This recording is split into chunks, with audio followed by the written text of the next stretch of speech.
From the Potter Dome at Morton High School, another broadcast of Metamora girls basketball. Your 10th-ranked Redbirds in Morton here tonight to take on the number 4-ranked Lady Potters. Your Redbirds 18-3 overall, 7-2 in the Mid-Atlantic Conference. Morton 21-3 overall, 10-1. And if you live under a rock, that one is the meeting on December 17th at Metamora won by a 43-46 score, or 46-43 score. But obviously a lot can happen between now and then. That's kind of the elephant in the room here in terms of setting up this game. Also, we'll talk about it with head coach Kyle Wyneth. You have to act like Thursday didn't even happen. Quite frankly, it was not our best basketball. It was bordering on unacceptable because that's a game we should have won easily, and we not only didn't win easily, we lost. So there's that aspect of it that I'm sure this team will be motivated coming into this game just based off that factor alone, not even necessarily looking at it from the perspective of who our opposition is tonight in the case of a very good Morton team. You also got to think Morton's pretty motivated to win this one too, because you think about it, they obviously don't lose conference games very often. In fact, their loss to Pekin, was it last year or the year before, snapped a nearly 60-game conference winning streak. So they just straight hadn't lost a conference game until that point. And the other thing, and I'll mention it once, and you won't hear me mention it unless the Redbirds win. Metamora has not beaten Morton in this facility since 2004. That's 18 years, folks. So I would venture to say, about 80% plus of our roster was barely out of the womb the last time Metamora won in this gym, and that's just kind of a testament as to how hostile of an atmosphere it can be here, just from the biggest things to the smallest details. And obviously, as you can see on your screens there, this place is pretty full tonight as well. There's certainly some spots to be filled in here and there, but this, I would say, probably about 90% full here tonight. And Metamora, I don't know. What we were able to find is that the last time they won here, which we mentioned was a 20-point win in 2004, but what we don't know is the last time Metamora swept Morton. That, for all we know, has never happened. Max Preps was my one source. It goes back to about 15 years ago. Hasn't happened. Adam Duvall, I want to thank him from the Peoria Journal-Star. He was the one that helped me out on the last time Metamora won here, and that was barely found. It was, like I said, 2004. Metamora won here by about 20 points. But this, I will tell you this, I'm not expecting a blowout. It's hard to, basically flip a coin at this point who's going to win in terms of pregame. But Metamora has got to do an even better job against Katie Krupa. They did a pretty decent job against her in Metamora's. Obviously, she still ended up in the teens scoring-wise. But I think the facet of throwing multiple players at her defensively, not necessarily throwing her off her game, but having to work against multiple different players down in that post, and obviously she's able to work around the perimeter as well. She was maybe a little more perimeter-oriented against Metamora as well, so that kind of throws another loop in terms of needing to prepare for her game. Also, Morton has Maggie Hobson back. She was out with a concussion at the time of our first meeting. She is back. However, since then, the Potters have lost starting guard Paige Griffin to a broken wrist, and then Addie Engel, another starting guard, has been battling a back injury. I don't know if she aggravated it against us, but I don't recall her playing too many times after our game, so maybe it was our game for all I know. Here's our pregame interview with head coach Kyle Wyneth. All right, back here pregame with head coach Kyle Wyneth. And coach, number one, Thursday never happened. Yeah, you got to move on. So not something we try to dwell on, especially the quick turnaround time. It's the nice thing about basketball is you don't have to wait too long a lot of times after a tough one to get another crack at it. So excited about the opportunity tonight, and we've turned the page and we're moving forward.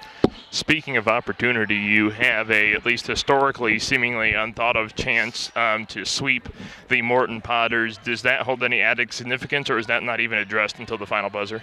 We just like we talked about earlier in the season when we were getting ready to play the game at home, we approach it just like we do and prepare for every single game the same way. Whether there's added meaning or things of that nature, that's not something we necessarily get into and address. Obviously, we understand the magnitude and the importance of of a game like this, and obviously for the program, we'd love to be able to leave with a win. But every night we go out, and every time we're on the road, we're just trying to leave with a win. And so tonight we're gonna put it on the line, and we'll see where we're at. I've seen 3 of Morton's games in person recently, and Katie Krupa had 25 or more points in every single one of them. Now, obviously, those are different opponents to us, but I'm sure that, it kind of drives the nail even further into the coffin that we got to defend her potentially even better than the first time around, because now she knows how we went at her round 1. Yeah, I'd say since their loss maybe in their Christmas tournament, she's been much more assertive offensively, trying to set the tone for her whole team early. But she did that a little bit when we played them at home as well. So, we're going to defend her, the way we've talked about throughout the week, and we refined yesterday and talked about a little bit this morning yet again, and do the best we can, and we're not just asking one girl to step up and play defense on her. We're asking our team to continue to play good team, solid defense, which is what we've been trying to teach and do all season long. And so, when you do get into a game like this, it's not like you're starting from scratch, or you build a game plan, specifically for one night in the season. We build it, as the season goes on. And so we'll draw from all of our experiences throughout this year to try to help us defensively. But we also know and understand the magnitude of how she is as a scorer. And we know that she's going to try to get going early. And, normally if she gets going early, that helps set everybody else up. So, we just got to do the best we can. We got to play Metamora Redbird basketball the best way we know how. They are without 2 starters, one definitely for the season, the other likely for the rest of the season. It's kind of one of those indefinite things with Paige Griffin has the broken wrist, and then Addie Engel has had a lingering back injury. But that doesn't mean, you put so much weight, oh, wow, they've lost 2 starters. This is still a really darn good team. A couple players have stepped up. It's Isabella Hutchinson and Ellie Van Mennen, to name a few. But the big difference, I think, from the first game, they got number 30, Maggie Hobson, back, one of the better guards in the area. Correct. They might be down a few people, but they've gained a few. So it's another, it's another opponent on the schedule, and you always treat everybody as if they're at full strength, because that's the only way to do it. And as soon as you count on somebody maybe not being available or whatever the case might be, and then suddenly they're dressed and they're ready to go. So we treat everything just like we would any other game.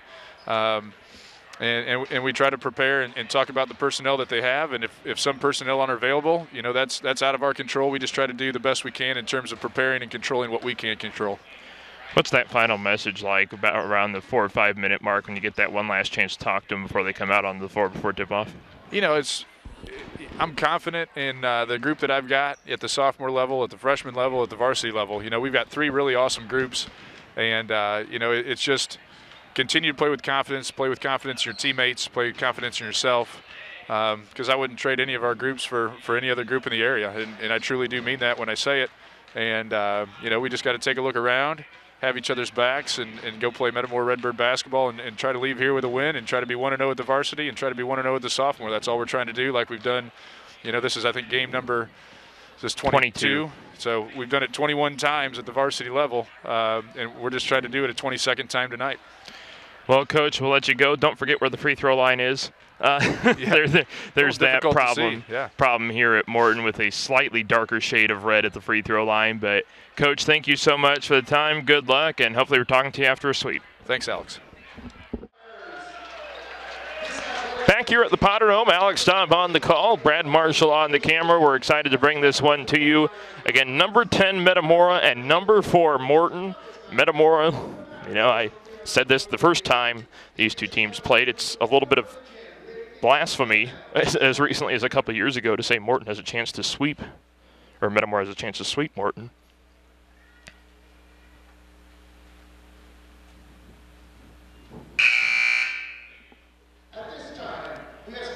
Here is the national anthem from Morton's public address announcer, Brian Newman.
we will take you through today's starting lineups as well. Morton, since those injuries to Griffin and Engel, have marched out a pretty consistent starting 5 as they kind of had in the first place. But Tatum Lamprecht, number 12, a 5'7" junior guard, 11.2 points per game. Number 20 is Isabella Hutchinson, a 5'7" sophomore guard, 3.4 points per game. Ellie Van Menen, our first game against Morton was her first game in the starting lineup, did really well. I was pretty impressed with her to be able to jump in on that maybe not short notice, but still to play that well in her first game as a starter. Maggie Hobson mentioned she is back, 5'7" senior guard, averaging 9.3 points per game, and without a doubt, the pregame player to watch is Katie Krupa, the 6'1" senior forward, averaging 19 points per game. Have to stop her or we have no chance of winning this game, simply put. If she's able to get as hot as she's been these last couple games, I look at Galesburg and Canton as two prime examples. They gave her the baseline, they gave her open shots, they gave her that pivot move on the baseline she likes to use, and you cannot do that against a player of her quality. Metamora, like I said, did fairly decent against her in Metamora. Got to do even better tonight because obviously Morton's more motivated to at least split the season series. Metamora maybe as motivated to get the sweep. It all depends. Metamora mentioned coming off the upset loss to Dunlap on Thursday, so mentioned that being part of their motivating factor as well. We'll take a look at their starting lineup. Katie Lallemand-Deer, 5'5" senior guard, 2.7 points a game. Alyssa Russell, 5'9" senior, 5 points a game. Kayla Pasha, 6' senior, 12.2 points per game. Katie Ramage, 5'9" junior, 8.4 points per game. And Brooklyn Marshall, 6'1" senior forward, 5.4 points per game. Katie Krupa jump for the Potters, Brooklyn Marshall for Metamora, and we're underway. Redbirds win the opening tip-off. Katie Ramage with the basketball. Again, Alex Staub, Brad Marshall with you here from the Potterdome, round 2, Redbirds and Potters. Pasha drives on Krupa. Krupa blocks that out of bounds. And it'll be, should still be, a little bit of hesitation as to who's going to take it out. Yep, here we go. Alyssa will take it out on the baseline, 7:45 in the first quarter. Pass short and deflected right back to her. Hobson might have got a hand on it, no good. Rebound for Brooklyn Marshall. Has a mismatch on Van Menen, but traveled, I think. Yep. Turnover to Morton. 7:38 in the first quarter. Still looking for our first points. Again, number 10, Metamora, number 4, Morton. And actually, I may point out that I don't think their lights are completely back on from intros. None of it's over the court that isn't on, but so it shouldn't be a major issue, but I thought something looked different. Krupa has it, driving on Marshall, gave her the baseline, 2 is no good. Rebound, Alyssa Russell. Could have called a foul on either her or Hutchinson on that drive. Lallemand-Deer doesn't get the shooter's roll, and a foul on Morton, I suppose. Oh, it's Kirk Wessler, I think. The former Journal Star sports editor. Isabella Hutchinson, her first, I was getting ready to say something about Kirk. Her first, team's first, baseline inbound for Russell. Pasha, over the shoulder catch, 7:13 in the first. Russell and Hobson, 2 of the better 3-point shooters in this game tonight. Russell lost her mask. How is she gonna, I was gonna say, just throw it that way. Marshall left post, 2 is good. Redbirds strike first with 6:59 to go in the first quarter. 2-0 Metamora. Isabella Hutchinson gets it across.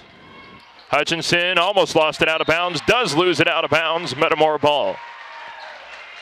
Now Bob Becker, after that, when Hutchinson was driving to the hoop, immediately frustrated. I didn't see anything other than maybe the turnover at the end of that play that would generate that much frustration, but maybe he saw something I didn't. 2-0 Metamora, 6:42 in the first quarter. Ramage left wing, momentary double team by Lamprecht and Van Menen. Pass is deflected for Brooklyn Marshall. Russell, 3-ball on the way, got it. 5-0 Metamora, 6:30 in the first. Ooh, good crossover there from Isabella Hutchinson. Krupa deflected, she's got it open though. Katie Krupa for 2, mentioned can't give her that. Can't give anybody easy looks, but especially Katie Krupa. Katie Lallemand-Deer will run the point, 6:09 in the first quarter, we're up 3. Defended by Isabella Hutchinson. Pass a little high for Pasha. deflected by Hobson. Lalamandir has the baseline open, then that's cut off. Good defense there from Lamprecht and bad pass. Threw it right to Hutchinson. We have numbers though. Blocked by Russell, and they say enough contact for a foul, I guess. So that'll be our first. 23, that'll be Katie, her first, team's first. And it'll be 2 free throws for Isabella Hutchinson. These will be just her 13th and 14th free throw attempts of the season. She's only 5 of 12 entering this game, so she'll try and capitalize on this opportunity. Again, like I said, with only 12 attempts through, 25 games now for them. First one, no good. Second one, reels around and in. 5-3 Metamora, 5:48 in the first quarter. Ramage left wing extended for the Redbirds. Marshall, they had her down in the post. They go for Pasha. Marshall, ooh, that pass was there if they wanted it. Inside Pasha, deflected. Krupa would have been off Morton, but Morton able to gain possession. Krupa driving, don't give her momentum. Lost the ball, stolen by Alyssa Russell. Russell feeds it up floor. Pasha can't call a travel, didn't have possession. Good no whistle there. I mean, she touched it, but didn't have definite possession to determine whether or not a travel had occurred. Alyssa Russell from the right wing. 5:07 in the first quarter, all of 8 points between the two teams. Marshall at the elbow for Russell. Another corner three, that's way right. Rebound deflects off Lamprecht, and then they're going to call a pushing foul on Katie Ramage. So that'll already be her second, and that's going to hurt us. But we do have Izzy Van de Schraff coming in off the bench. 5'10 sophomore, 4.2 points a game.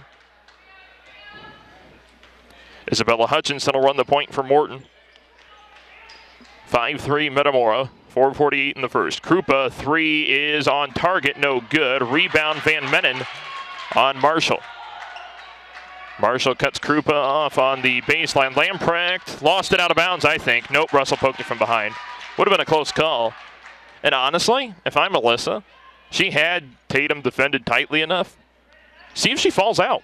I mean, she was not, had the hardest ground there, so, you maybe keep that pressure up a little bit without trying to poke it out from behind, and that might have caused her to fall. Van Menen with the ball, 4:25 in the first quarter, and a 2-point Redbird lead, all of 5-3. Hobson for Van Menen. Bounce pass for Krupa. Kick out Van Menen, shot fake, Kayla bid it. 2 is short. Rebound for KP. Should have a mask timeout, next dead ball, 5-3 Metamora. Pass would have been a little difficult to get to Brooklyn there on the left post. Katie Lalamandir gets the play call in for Alyssa Russell. We will officially have that mask timeout, next dead ball. Russell step in for Pasha. This is kind of how the Redbirds have worked it. Marshall obviously won't shoot that. She will shoot that, and she gets it. 4 points for Brooklyn Marshall, 7-3 Metamora, 3:39 in the first. Here come the Potters, though. Look out. Krupa on that right post. Redbirds cut that off. Van Menen for Hutchinson. 3:30 in the first. Krupa, Brooklyn got to be careful. Krupa driving in. There's that spin move. Brooklyn straight up. Good no call. Metamora with the rebound. 7-3. Near travel there. Marshall driving. Kick for Russell. And dribbled it off her foot. Oh, yeah, that Bob Becker's like, that's a kick. I think so too. 3:08 in the first quarter. I mean, technically, even if it's off a dribble, it's still ruled a kick ball if it happens, right? 3 minutes to go in the first. Redbirds 7-3. Pasha, good cut by Russell. Passes there, right post, and one! Alyssa Russell counted in the foul. Just the second foul on Morton. Haven't been a truckload of fouls at this point. Hobson, her first, team second, and we will have a mask timeout. 2:53 to go in the first quarter. Redbirds 9, Potters 3. We'll be right back after the mask timeout. Back here at the Potter Dome, Alex Staub with you. Number 4, Morton. Number 10, Metamora Potters. Down 9-3 here early, but don't expect that to keep up. And that's conversely why I bring back the ever so repeated phrase by yours truly of keep the foot on the gas. And There's no other situation more exemplary of that than right now. Bob Becker pulled out a couple players. Gracie Junis, a 5'8 sophomore, 0.7 points per game. She subs in. And then Amelia Miller, 5'7 sophomore, averaging 0.9 points per game. She is in as well. Three-point play attempt for Alyssa Russell is successful. 10-3 Metamora, 2:52 in the first quarter. Isabella Hutchinson runs the point for Gracie Junis.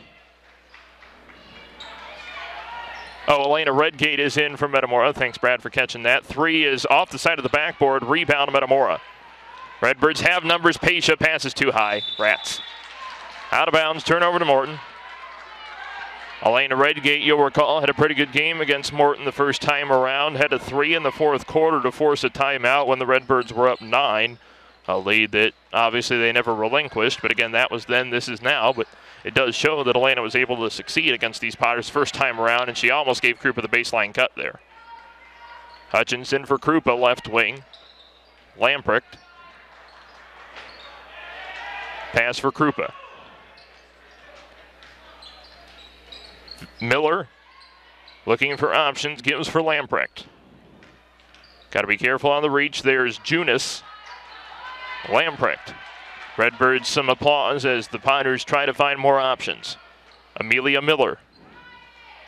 Pretty good player for their sophomore team. Also gets moderately significant minutes here on the varsity level. Krupa, that's a foul. Yep, pretty easy foul there. I get the concept of going for the jump ball, but just too much contact. It's on Izzy Vandeschraff, her first, team's third.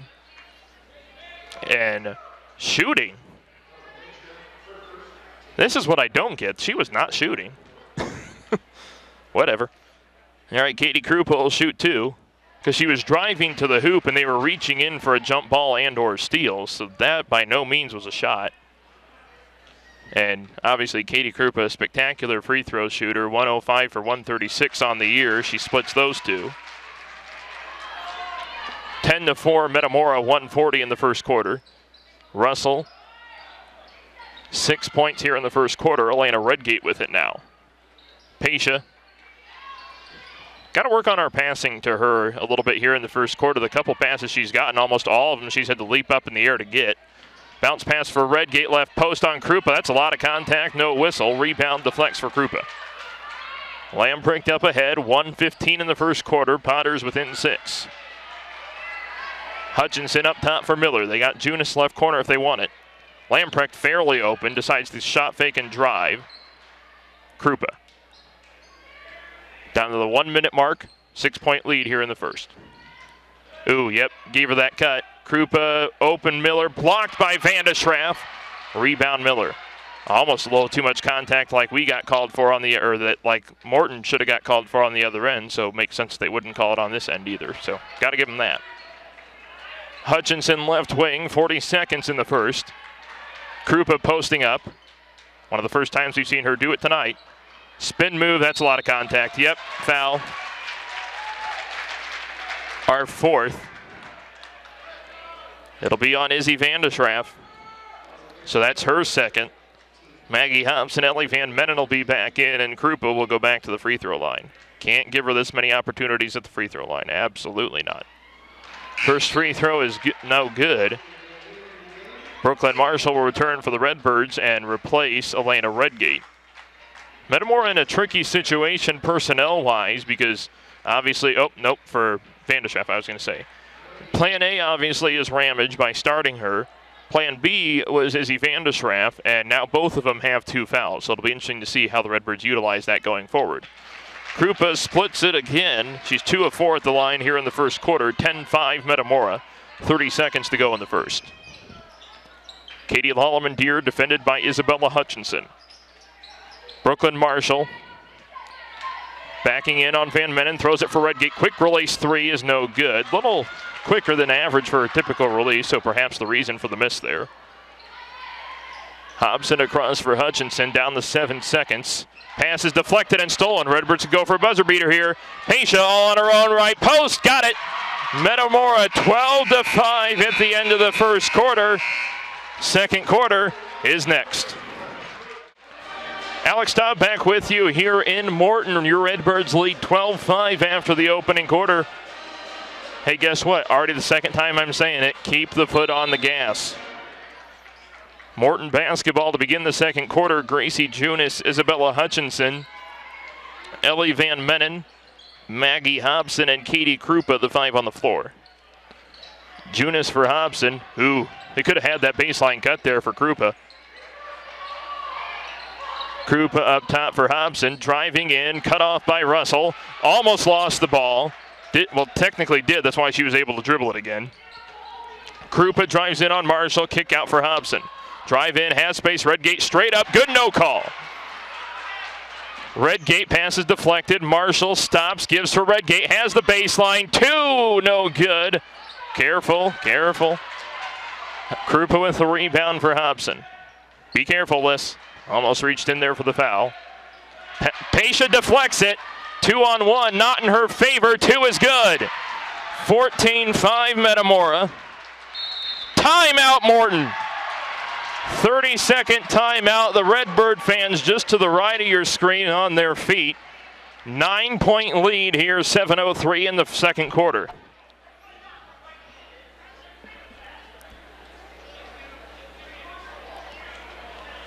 And again, it puts Bob Becker in a tricky situation because this is such a talented team. And when he's not satisfied with his one group, he has to put those role players in. And, you know, that's kind of what you do, though. You kind of send that message, hey, I get that we might be down a little bit if we don't have as many starters in on the floor. But he's got to send that message to say, I don't like the way you're playing right now. And until you play how you should, you've got to be on the bench. And interesting, we'll see if that message gets through, because obviously right now it's not. And knowing Morton, they'll get it eventually. Oh my goodness! Oh, that is, yeah, that could be a technical too. Hutchinson, blatant elbow to Katie Lallemand-Deer. They need to talk that over for more than just a personal foul. A very unnecessary forearm. Could have caused injury, too. Lallemand-Deer goes down. Could have had a head snap on the floor. I mean, I get the double foul. Oh, our ball. Well, I guess, yeah, that makes sense. So Hutchinson, her second, team's third. And did they must have called one on Katie, too, because I thought I saw the double foul signal. Her first, team's fifth. I do get that Katie was reaching. That is a foul. But Hutchinson's forearm shove was way more than just a personal foul. Officials talk it over. They say Metamora ball, but nothing more than a common foul. Or is it? They're still talking it over. At this point, if you don't know, jeez. It's either a common foul or it's not. Let's play on. They don't have the benefit of a replay system, so what you saw is what you saw, and let's move it on. I don't even care if they just call the double foul at this point. Let's just play basketball. Oh, all of that was just for who had the ball? All right, whatever. Metamora ball after the double foul, and very deceiving if you look at that on paper. Lallemand-Deer was just a reach in. Hutchinson had a forearm shiver that sent Lallemand-Deer to the ground. Now the officials come together again. What could this be over? Can we make a decision, please? Like, again, I don't even care if we don't get the technical at this point. Just play the game.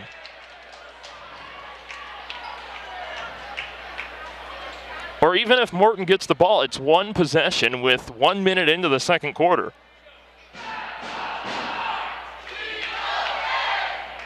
At least the band's wise enough to play something so we don't just have this awkward silence. Metamora ball is what the officials say, but I mean, shoot, we wasted a lot of time on that.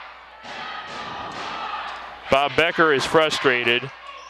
Now, I can kind of get what he's saying, because even though they did call the offensive foul on Hutchinson, if it's offsetting, isn't it supposed to be Morton ball? Because then it's as if no foul happened. Interesting play here. Metamora gets the ball. 14-5, 6:49 in the second quarter. Russell open, long two, no good. Rebound tips. Redgate reached in there and got it. Lalamandir. 6:35 until halftime. Marshall watched the elbow. Two, banks out. Paisha's right there for two. 16-5, 6:24 in the second quarter. Now here's the thing that kind of worries me. Morton is a very good second half team. So if we're able to keep this up, you know they're going to make those adjustments in the second half. And it's how we counter what's happened so far with whatever comeback effort they make. Obviously, there's plenty of basketball left to be played. Offensive foul. I didn't see any. Did you see anything, Brad? Moving screen. Here comes Kirk Wessler with the call. An illegal screen is called on Gracie Junis, her first, team's fourth. Because sometimes I get caught watching the ball handler. I'm not necessarily so focused on anything either, even immediately off the ball, just so I know who's got the ball. Should mention Paige Chapin is in for Morton. Good steal there for Van Mennen. Has space. Lalamandir might try to take it. Right past her. That's a foul. Yep. If you're not going to call that a charge, it's got to be either a hold foul or something of that nature. Should be on Katie Lalamandir. That'll be her second. Oh, okay, it's on Redgate. Her first, team sixth, and Ellie Van Mennen will shoot two. First one is good. Morton's first points of the second quarter at 5:50. Lamprecht back in. Hobson in as well, but she had already played in the second quarter. One more free throw for Van Mennen. Got it. They're back within single digits. 16-7, 5:46 until half. Lalamandir for Lane Jackson is into the game. Alyssa Russell up top. Nope, that's cut off. Pass is deflected. Pass wasn't there. Oh, we take it right back. Redgate for Paisha. That's, okay, that might be an offensive. Redgate, too, is good. I think we got away with one there. 18-7, 5:23 until halftime. Bob Becker frustrated, rightfully so. Like I said, I think Metamora got away with one there. Lamprecht left wing extended with Russell on her. 18-7, 5:12 until half. Metamora wanted a 5-second closely guarded. They don't get it. Van Mennen, watch the hook on Krupa. Lamprecht. Redgate cuts off Krupa momentarily.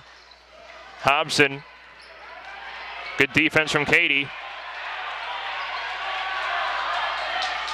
Krupa.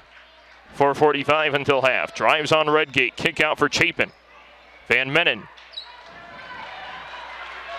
Give back for Lamprecht. 4:36 until the half. Krupa has space. That's a foul. Yep, easy.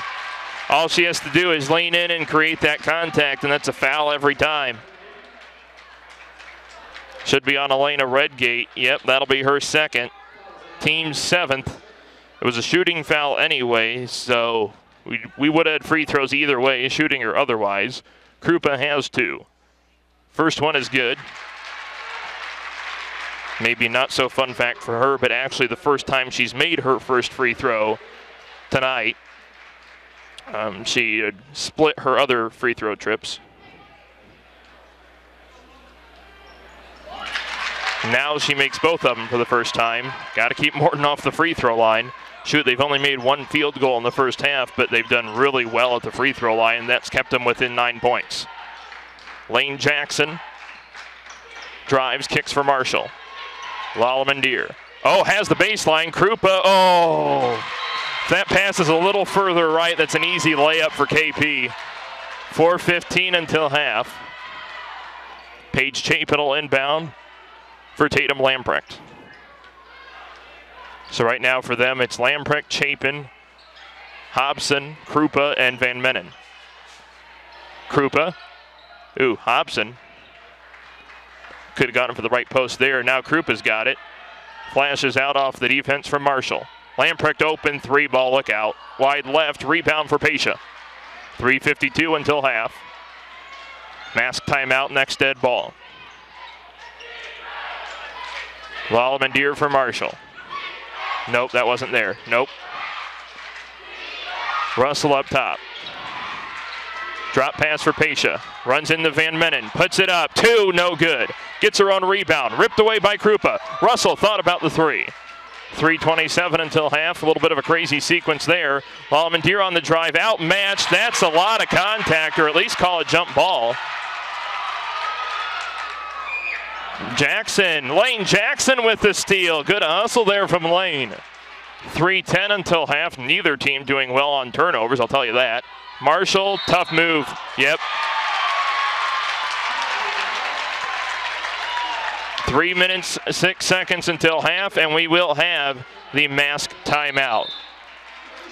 Again, 3:06 in the second quarter, 18-9, Metamora your lead.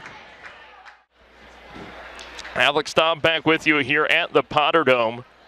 3:06 until halftime, Redbirds in front, 18-9.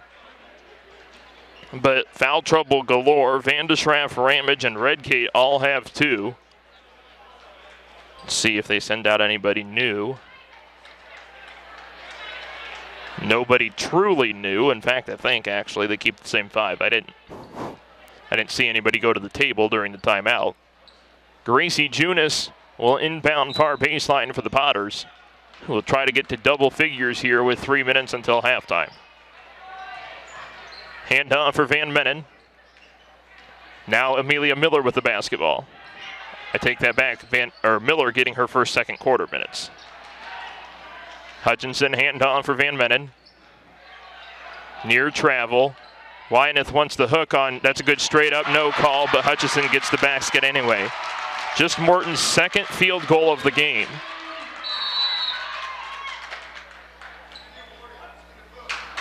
A warning on Wyeth. He wants the hook on Krupa. She does that every game. If it didn't happen that often, you wouldn't have to warn, or let me think about how I was phrasing that. If it happens that often, you shouldn't have to be warning coaches, because I'm sure he's not the first one to complain about it either. Remember, she had one hook. Hutchinson lost something. Not sure what it was, but she throws it off the court. Looks, well, I can't even tell what it is with it right below me.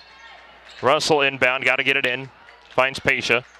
Not sure why it's always been KP here in the first half, but almost every pass to her, she's had to leap up that high for. Lalamandir at the volleyball line, 2:23 until half. The gap is closing. Nope, not there. Good cutoff by Amelia Miller. Lane Jackson with it. That's not there, I don't think. Left post blocked. Yep. Rebound tips Miller to Hutchinson. Potter's going to try and make a run at it here, you know that. 2:04 until half. Got to watch the hand, Katie. Ellie Van Menen. Dribbles up to the key for Amelia Miller. Wanted to go right, goes left for Hutchinson. 1:52 until the break. Pass for Krupa. Don't give her that much space. She's got momentum. Driving in on Jackson. Interesting that that's a no whistle, even if it would have been a block on Lane. 1:33 until the half. 7-point lead. Pesha. No, didn't take the screen. And when Krupa's your defense, you probably could have taken the screen on that. Lalamandir will slow things down and get the play call in with 1:20 until the break. Has a screen right from Jackson. Pesha. Dribbles off another screen. Passes for Lalamandir. Driving in. What did she do?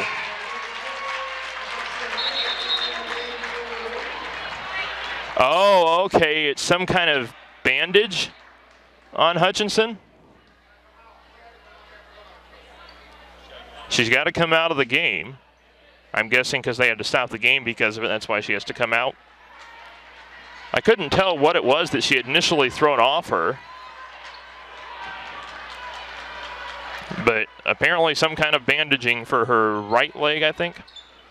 Krupa, that backdoor was there. Lamprecht, don't give her space. 3 is long. Rebound for Lalamandir. She's going to make one eventually. She's just that good of a shooter. Russell bounce pass for Jackson. Backs in on Gracie Junis. Hook shot is in. 20-11, back to a 9-point game, 40 seconds until half. Oh, Brooklyn got to be careful. Can't lose her. Oh, yeah, that's way too much contact. I'm stunned that Brooklyn didn't get a whistle there. Katie Lallemand-Deer driving, kick out for Russell. Step back three, no good, a little long. Lallemand-Deer deflects it, she's got it, jump ball. That's a jump ball. Look how long they've held on to the ball. That is a jump ball. That's a bad call. Both I think it was Van Mennen. Van Mennen and Lallemand-Deer had a hold on the ball for probably 5-10 seconds, and then they call a foul on Lallemand-Deer. That's her second, team's 8th. Cam Youngquist will sub in for the first time. I don't know how you screw that up.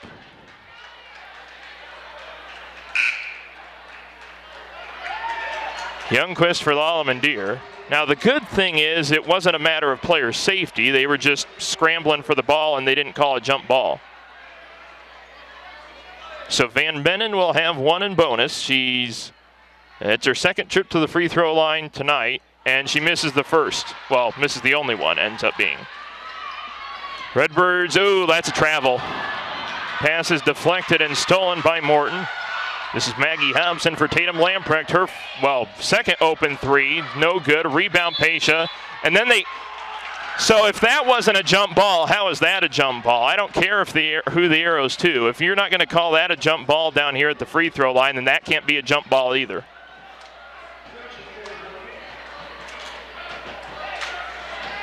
I mean, the good thing is we're talking jump ball, no jump ball this time around as opposed to a foul being called, so at least it's a little better. Morton barely has time for a catch and shoot. Krupa got it off. No, they waved it off. Kirk Wessler says it would not have counted. Halftime score at the Potterdome, Metamora 20, Morton 11.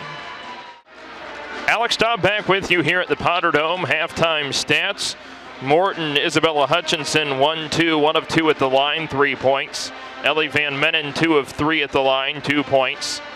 Maggie Hobson, scoreless. Katie Krupa with 1 foul, I might add.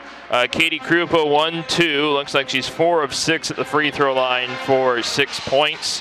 Morton as a team, 2 twos, 7 of 11 at the free throw line, 4 fouls and 11 points. I should add a series history low for halftime points by Morton. But again, you talk about how good of a second half team they are. Certainly nothing to slouch about at this point. Halftime stats for Metamora, the foul trouble, the biggest issue. Izzy Vanderschaff with 2, Katie Lallemand-Deer with 2, both of those scoreless. Alyssa Russell tied for game high with 6 points, 1-2, 1-3, 1 of 1 at the line. Kayla Pesha, part of a 3-way game high tie. Say that 10 times fast. Pesha with 3 twos and 6 points. Katie Ramage in foul trouble as well. She's got 2, has not scored. Brooklyn Marshall, 2 twos, 4 points. Lane Jackson, 1-2, 2 points. And Elena Redgate, 1-2, 2 points. And again, she is also in foul trouble. She has 2. 20, all right, how about I do quarter by quarter? It's worthwhile information.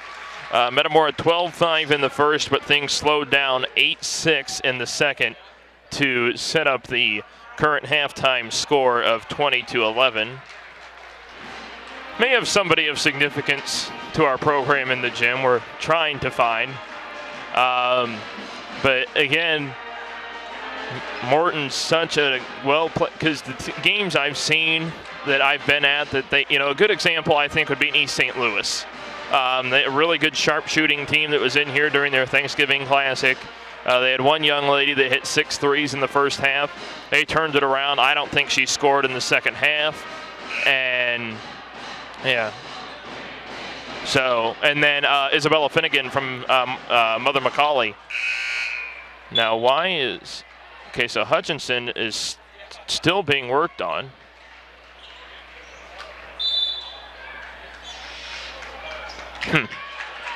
Metamora ball.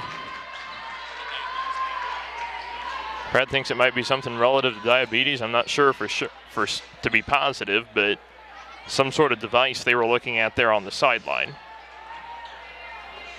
Metamora basketball to begin the third quarter. It's Katie Lallemand-Deer for Brooklyn Marshall. Cutting is Katie Ramage, starting 5 on the floor. Lallemand-Deer, pass for Pesha and Krupa. I don't know if I completely agree with that. Then again, I couldn't see how much contact she had from this angle. But Katie Krupa, her first, team's first. That'll be a baseline inbound for the Redbirds. Russell, drop pass for Pesha. Russell has it right wing, screen left from Pesha. Oh, that was the right idea, but not very well executed. Pass is deflected back, though. Marshall up for Russell. Halftime score of 20-11, 7:14 in the third. Pesha left post, Lamprecht, a lot of contact. They can't count that. No, yeah. Yep, they can't count that. It was off the attachment. It will be a shooting foul, but they can't count it because it was off the attachment. No shot. Yep, good call. It's on Lamprecht, her first, team second, and Kayla Pesha will shoot 2. First free throw is good. 21-11 Metamora, 7:13 in the third. Pesha makes both. Kind of surprised I haven't addressed it yet, but the Lady Potters, we have a very quick trigger on the timeout from Bob Becker. Full timeout with 7:13 to go. He must have known I was trying to talk about something here. Full timeout with 7:13 to go in the third quarter. Potters, and I know we're a Metamora broadcast, but Brad, maybe if you don't mind for at least a couple seconds, zooming in on those Bisping and Ryan jerseys there up on the far baseline. Morton honoring 2 of their all-time greats, Brandy Bisping, Chandler Ryan tonight. Those jerseys newly retired, and you see that duplicate 13.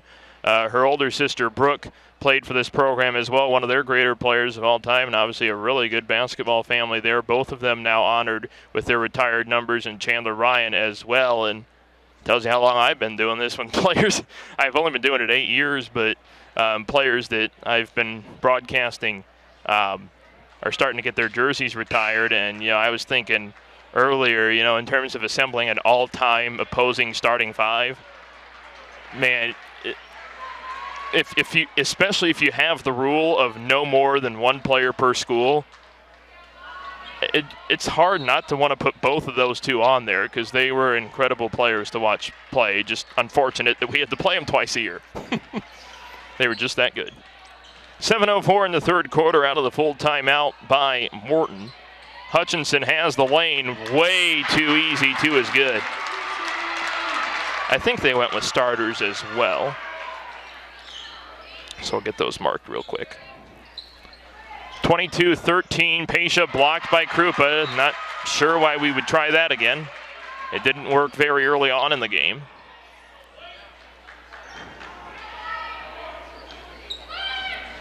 Russell got to get it in, just throw it in.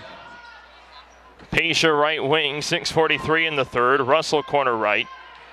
Bounce pass for Ramage, be careful on the hook. Turnaround 2, muscles it up, no good. Krupa over the back, but there was no displacement. Rebound for Morton. Lamprecht handoff for Hutchinson for Van Menen. 6:25 in the third and a 9-point lead. Lamprecht, good pass there for Krupa. Ooh, I'm surprised she didn't turn around and take that. Shot fake for Hobson. Yeah, now they're really regretting that she probably didn't take that shot. Russell driving on Lamprecht, 2 is way too strong. A rebound for Krupa. But yeah, Krupa had enough space, too, on the defensive matchup that she could have easily turned around and popped that 2 up, and who knows if it would have gone in or not, but still a worthy offensive option there, that possession. Krupa handoff for Hutchinson. Here's Hobson right wing, shot fake and drive. Ramage deflects it and steals it. See if we can get this back to double figures. Ramage driving on Lamprecht, look out, lot of contact, she gets it anyway. Katie Ramage, her first points of the game. 24-13, 5:35 in the third. Hutchinson, handoff for Lamprecht.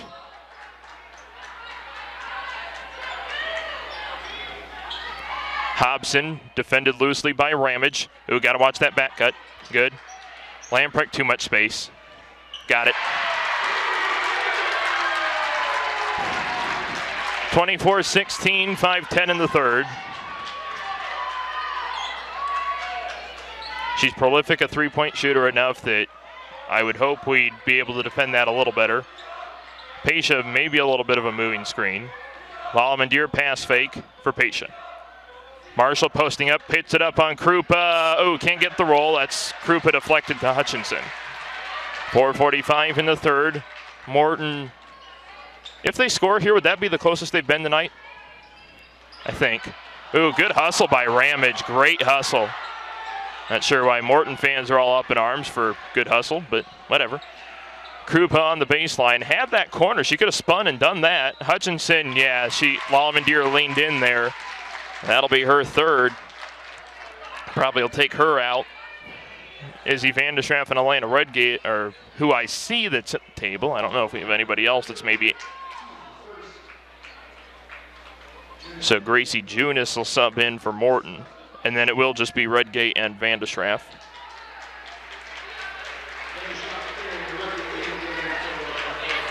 So it's Russell, Redgate, Ramage, Pesha, Vandeschraff. Inbound pass for Van Menen. Lamprecht for Krupa. Backing down on Redgate, straight up, good no call. Krupa gets it anyway. It's closest Morton has been tonight, 24-18. I guess if you technically want to count 2-0, but I really don't count that.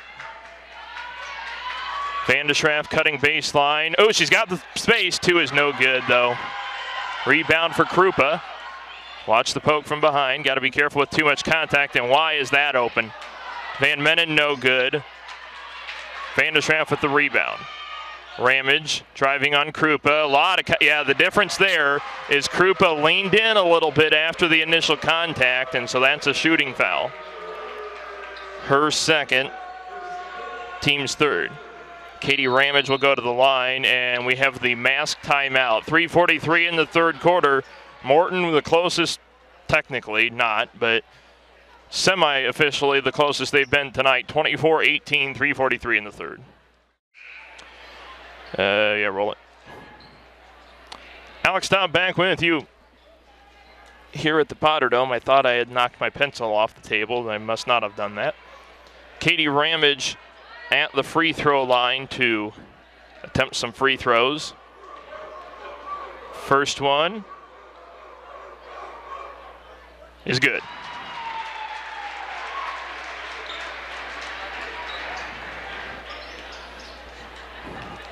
(25-18), 3:43 in the third.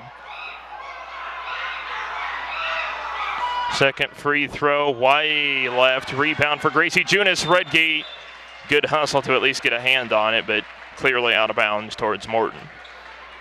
Gracie Junis, who, if I'm not mistaken, started on their volleyball team as well. I think she might be a three-sport athlete because I think that name rings a bell on the softball front as well. Probably should have asked that, some of my Morton sources. Couple of area players here tonight as well to catch the top 10 matchup. Ooh, KP, she could have had that steal, but she would have had to foul. Made a little more contact to get the steal. Van Menen drives, cut off and stolen. Jump ball, maybe. Nope, we threw it out of bounds. Yep, good call. I think you said Solberger is here from Dunlap. I talked with Claire McDougall from Washington pregame as well. Oh, wow. Hutchinson threw it right to Pesha, who fumbles it, but right to Russell. 7-point lead. Ramage driving baseline. Runs in the Krupa. Yeah, it's a clean block.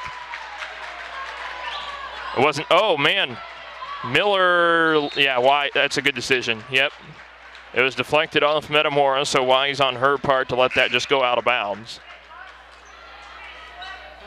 And in come a couple sharpshooters, as we've mentioned already. Hobson and Lamprecht both in. Kirk Wessler blows the whistle and points to the scores table,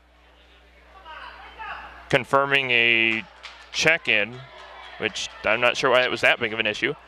Lamprecht baseline inbound for Krupa to Hobson. 3:01 in the third quarter.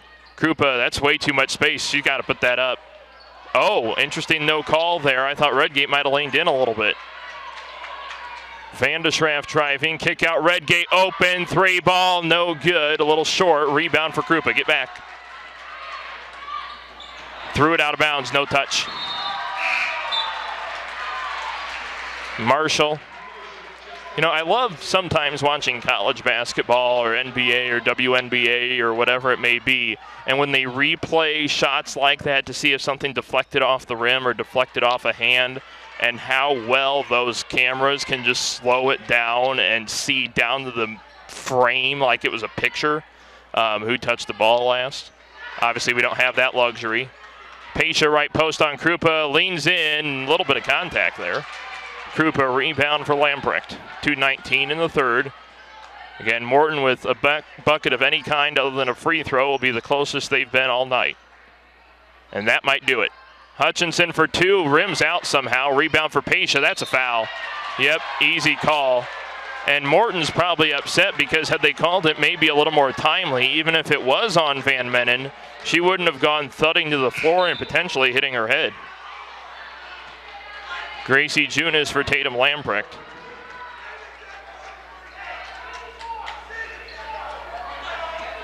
Izzy Van de Schraff off the inbound, 2:02 to go, 25-18. Oh, good effort there by Hobson to try and get that. Marshall touch pass for Pesha, corner 3, Ramage on the way long. Rebound for Hobson, be careful, Liz.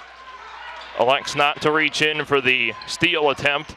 Hobson open, Van Menen, Ramage might have gotten a hand on that, no good, rebound for Pesha. 1:40 in the third, 7-point lead.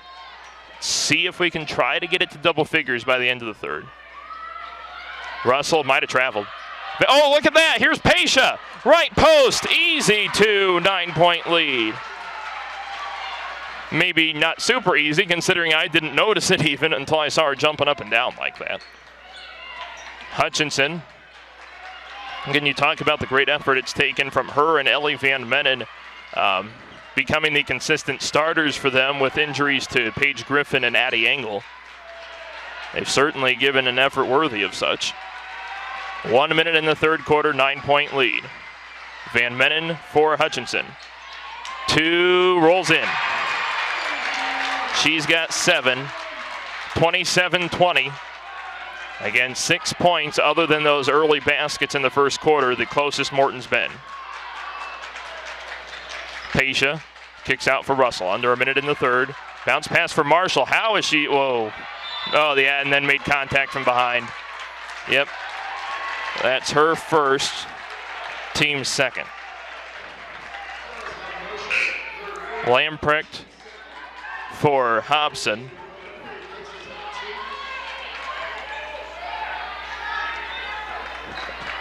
Also worth mentioning, Bob Becker going for win number 552 tonight. Reached 550 with, what win would it have been? Lamprecht driving baseline, that's too much contact. Oh, wow, we get away with one there, and that's our ball. That should have been a shooting foul in my opinion. It takes a lot for me to say that as a Metamora guy, of course. Confusion amongst the officials, I think, is what it was. Allows Hobson to sub in, but it's not a huge deal. It's just a substitution instead of points or fouls or something like that. Van de Schraff up for a risky pass. Go for it, go for it. Pesha flips it back up and in. 29-20. Last shot for Morton here in the third. Fans, it's a blocking foul. Yep, no shot. No shot. It was clearly before the shot, but a blocking foul on us. That's a good call.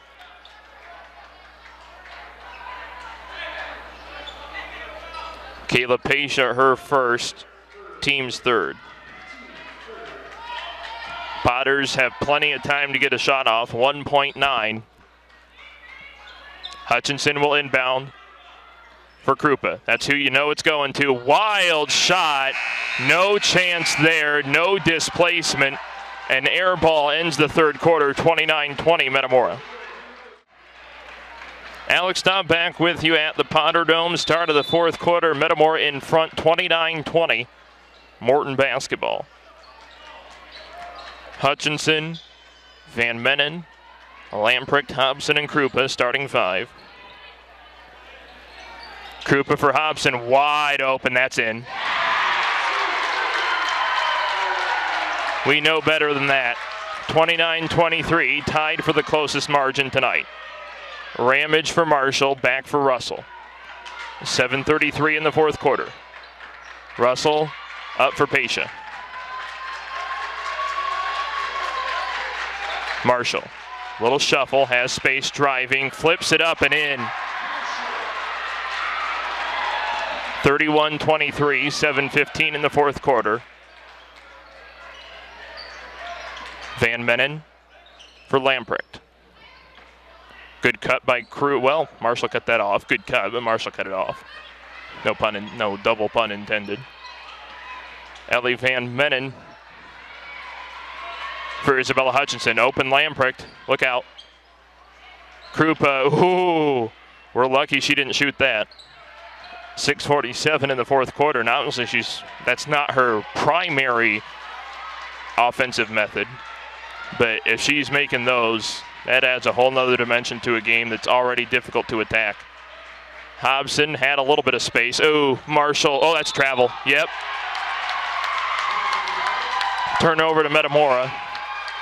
What do we have here? Oh, Elena Redgate subs in.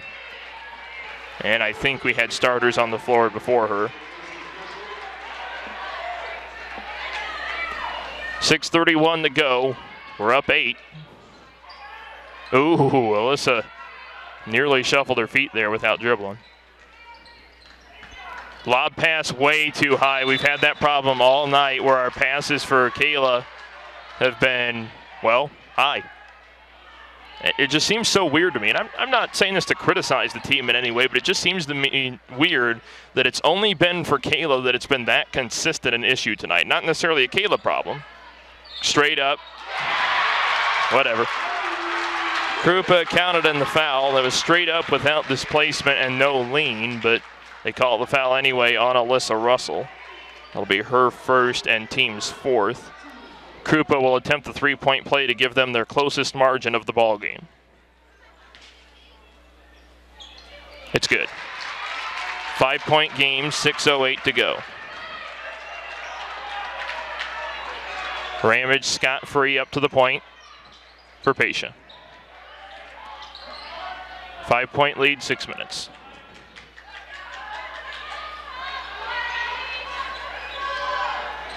Russell. Timeout, Metamora, 30-second timeout.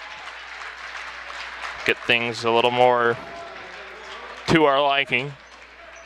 30 seconds with 5:49 to go. Here's a good question for you, Brad. At what margin, also bearing in mind the time, and again, knowing Morton's sharpshooting, do we have to get this? I would say maybe we start to feel a little confident, maybe double figures at the mask timeout, if we can get it there. But, I mean, because you think about it, this is the closest Morton's gotten, and perfect time to get this close, considering there's only, there's plenty of time to be played, 5:49.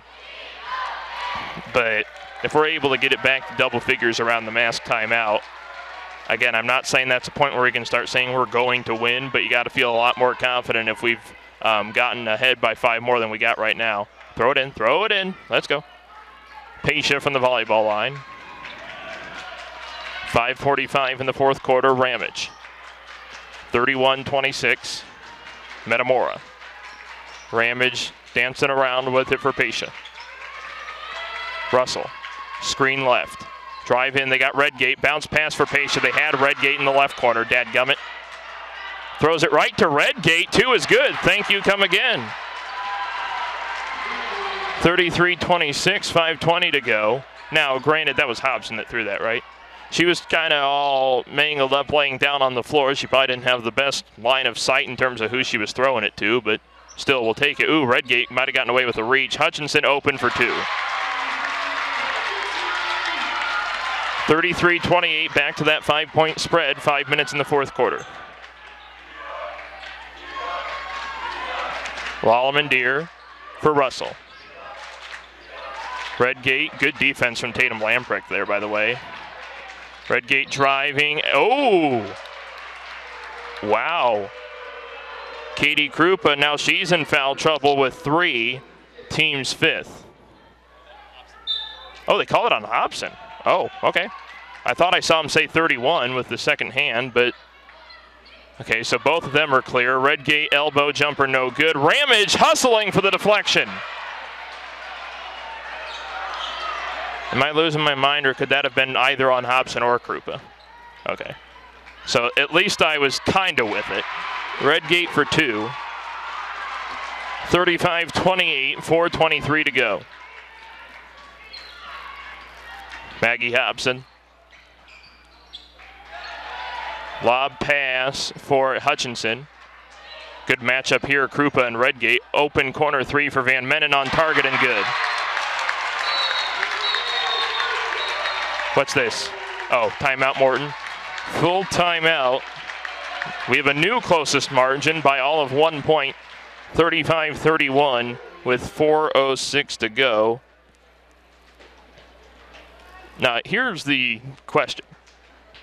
If you're Bob Becker, do you maybe have let that go a couple more seconds and see if you can get a stop, and then the next dead ball would be the mask timeout? Because now in a game this close, Morton's only got 2 timeouts left. True. But I would have maybe tried to hold on to 1 extra timeout, considering it's effectively only a 1-possession game now. That's just my 2 cents on the matter anyway. But again, 35-31. Morton, you know, they've made a push at it here, and let's see, they only made 2 field goals in the first half. They've made, let's see, 4, 6, 8 field goals in the second half, so obviously much better in that department, and that equates to a double-figure lead at times, becoming a 4-point lead.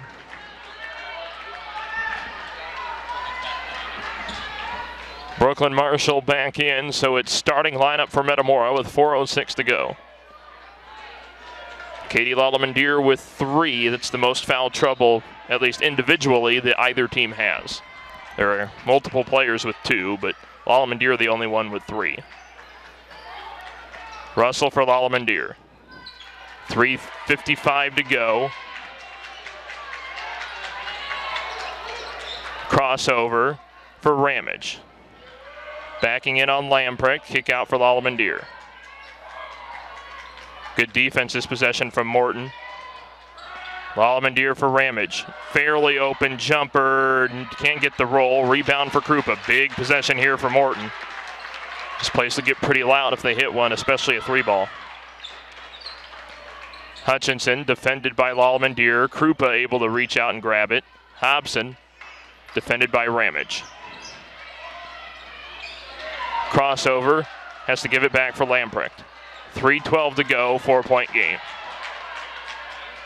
Lamprecht for Hutchinson. Watch Hobson baseline. Krupa for Van Menen, blocked out of bounds, Kayla Pasha.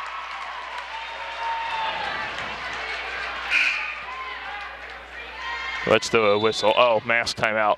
3 minutes flat to go in the 4th quarter. Metamora 35-31. Don't go anywhere. Back here in Morton, out of the mask timeout. Be nice if I at least knew where we were. Krupa off the inbound. Ramage deflects it out of bounds. Will stay on this end. 2:58 to go. Redbirds by 4. You only need to win by 1, but let's not do them a favor and spot them any. Hobson with a little bit of space. I'd close out even tighter on her. Driving baseline. Marshall deflects it. Lamprecht right to it, though. Cut that off. Lob pass for Krupa. 2 bounces in. 2-point game, 2:33 to go. You knew it wasn't going to be easy.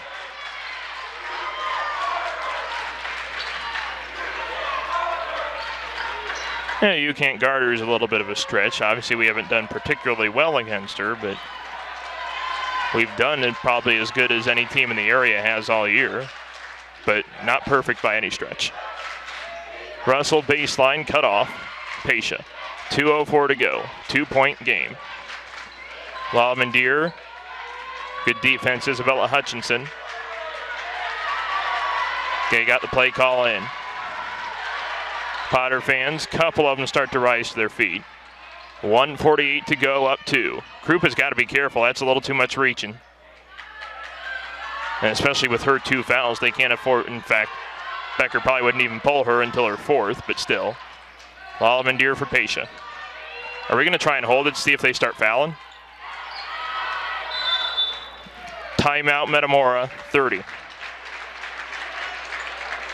Brad, I think we're holding it to see if we can get them to start fouling. It looks like that's what we're trying to do. I don't know if that's maybe the best idea, because I think we got to spot them. We got to get a few more points on the board before we worry about that. Oh, this is a bold move. Students going with the "I believe that we will win" chant with a 2-point game and 1:30 to go.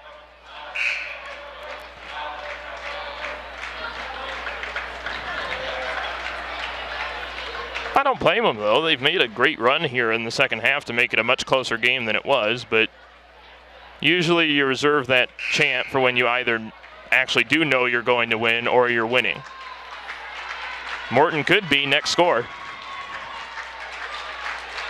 90 seconds. Redbirds have the arrow. 1 foul to give. Inbound for Lalamandir. 1:25 to go. That's a reach.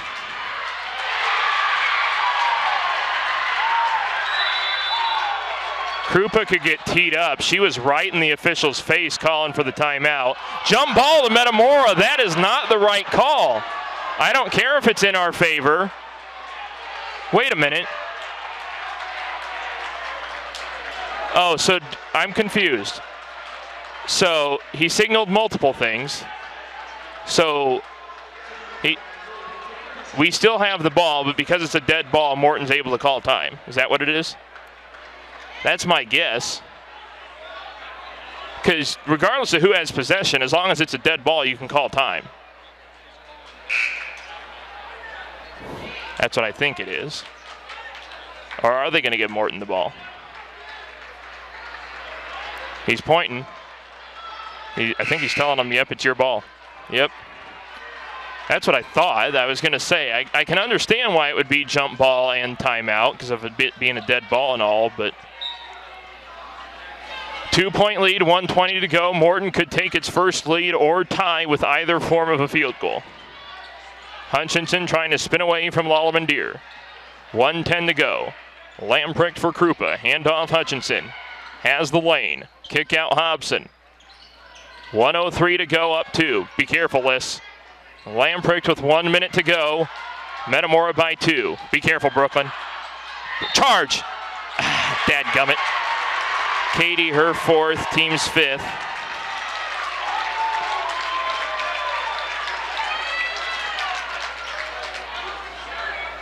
And Krupa should be shooting 2. Oh, no, not shooting? Okay, well, we'll take that. It's not the best alternative considering we got the foul called, but pass for Krupa at the elbow. Cut off 2, no good. Rebound deflects back to her. Straight up, no call. Rebound, who's it off of? Morton ball. 45.4 to go. 2-point lead. Hutchinson will take it. Watch Krupa, watch Hobson, watch Lamprecht, at least. All 5 on the floor, potential options. Marshall, a little too much contact. Krupa open for the tie, got it. 35-35, 30 seconds to go. Is Metamora going to call time? They are not. Lalamandir, why are we not calling time? There it is. Timeout Metamora, it's a full. 23.2 to go. This will be for the win or overtime. Now Morton with a foul. Well, yeah, foul, 1 foul to give. So let's do a game reset. 35-35, 23.2 on the clock. Both teams have one foul to give. Both teams have 2 timeouts. The arrow favors Metamora. It's about the only thing that does favor us. The score's even, the foul counts even, the timeout counts even. The only thing in Metamora's favor is the possession arrow. And again, Kyle Wyneth has 2 full timeouts left to use. Bob Becker has a 30 and a full. Not that that matters. A timeout's a timeout, but figured I'd clarify. Perhaps. Well, it's definitely the biggest possession of the game, maybe of the season. The whole crowd's going to rise to their feet here, and that might bring this out of your view, so I do apologize. I'll try and describe it as best I can.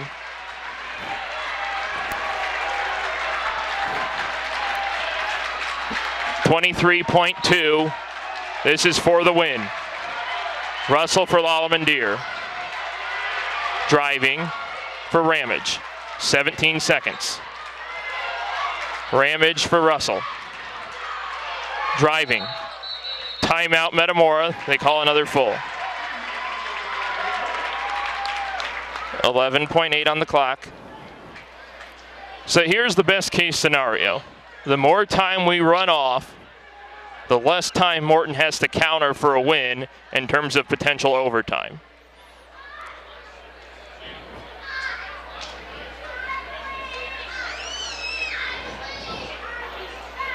So 11.8 to go, tied at 35.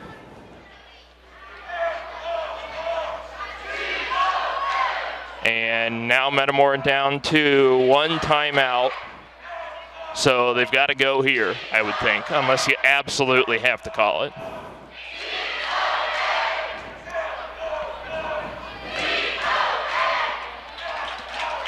Morton ready to break their huddle. The crowd already about 90% on their feet. Metamora wanting to win at the buzzer. It's going to take a bit of a miracle. 11.8 to go. Worst case scenario, just don't let Morton get the ball in the last 11.8.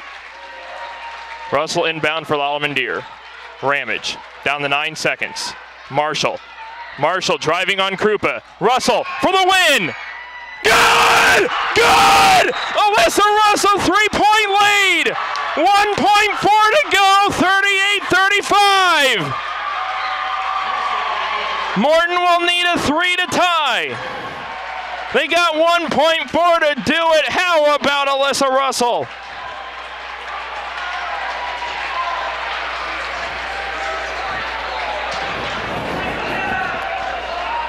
Alyssa Russell for 3, 38-35. Can't get cocky. 1.4 seconds is plenty of time to get up a 3 and tie it. If I'm Bob Becker, I venture, let's see, has Krupa made a 3 tonight? No. I would venture to not even have her in the game. Have every single 3-point shooter possible out on that floor. Huh? Pull the defense back to half court, Brad says. It's not a bad idea either for our part. Alyssa Russell for the lead. 38-35. 1.4. Morton has to go the length of the floor.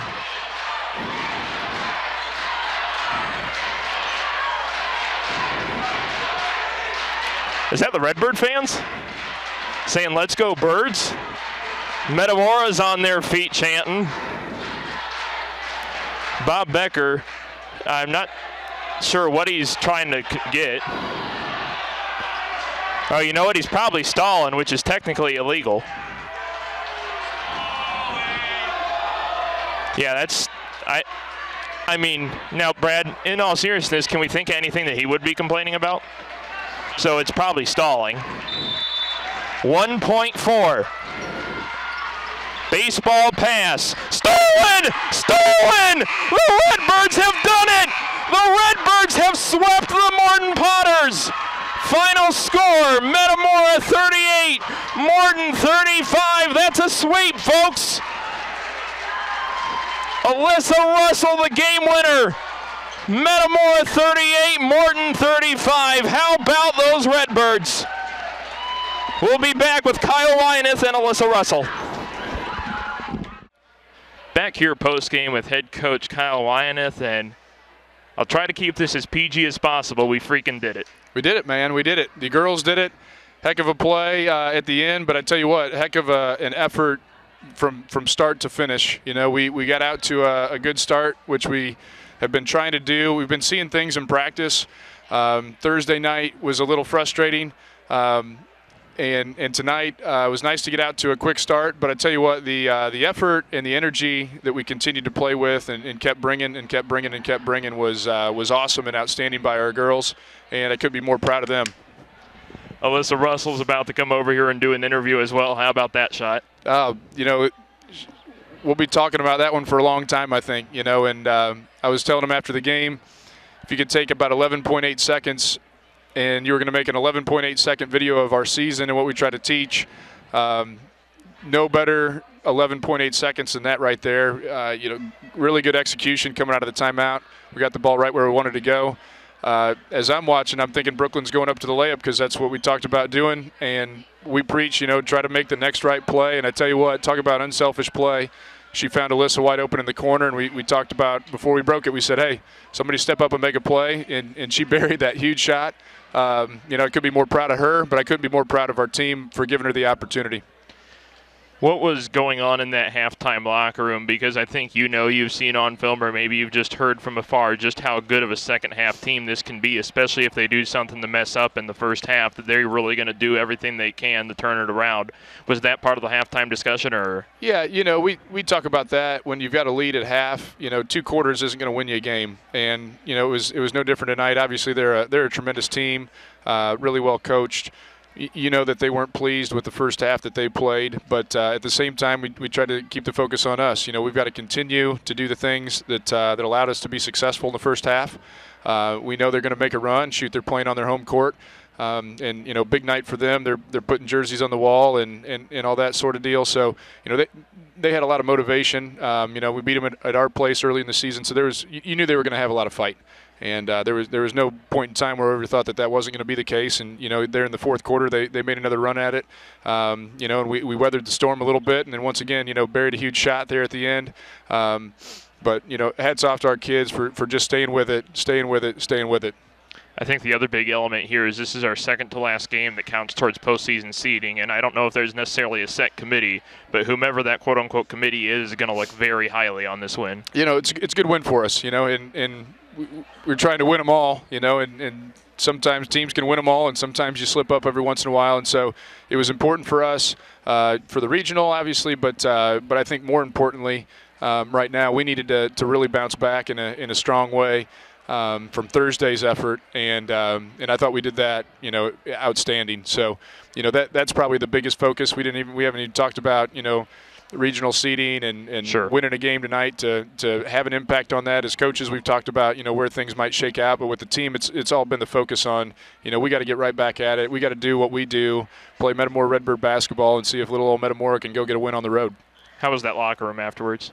Well, I got soaked walking in the door, so if that gives you any indication. I walked into a bunch of water flying at me, and they were excited. You know, that's what it's all about. You know, we want to try to create opportunities for them to make some awesome memories and have some awesome experiences surrounding the game of basketball.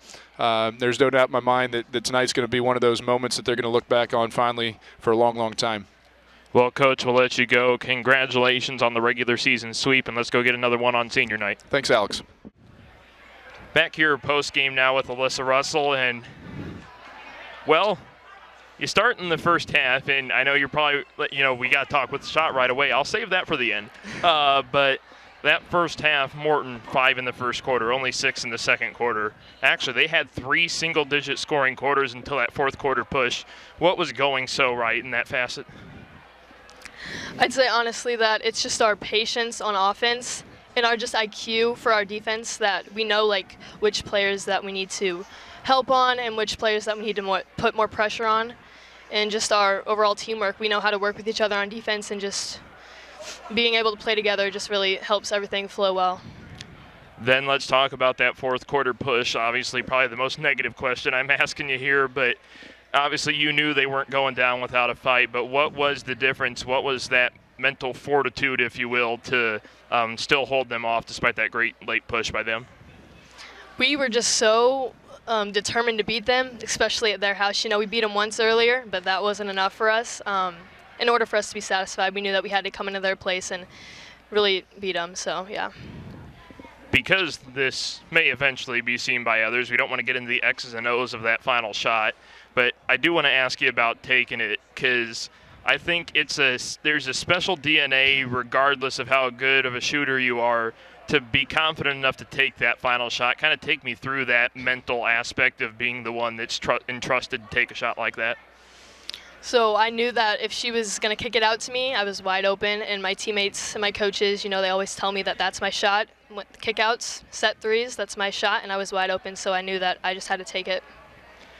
Obviously, the sweep feels pretty good, doesn't it, in the regular season? There's a off chance we may get them in regionals as well, but kind of talk about what it means, because I'm sure you know, whether it be from coming to games, maybe a couple in your junior high years, that the line I've used, it almost seems blasphemous, even as recently as a couple years ago, that we would even beat them in the first place, let alone sweep them in the regular season. And I talked with Coach Wyatt, if this is a game and that's a shot that people are probably going to talk about for a very long time, has this even set in yet, really? No, really, I'm just still in the moment. Like, my adrenaline's still going. I feel like I just hit the shot like a minute ago, but no, it feels great, and we really needed this win. And I think another thing worth talking about here is your next game, senior night. Hosting Pekin next Tuesday. Obviously riding high, but boy, it'd feel good to ride this momentum and get another W on senior night, wouldn't it? Yeah, it would. Well, Alyssa, thank you so much for the time. Congratulations on that shot. Congratulations on the win. Thank you.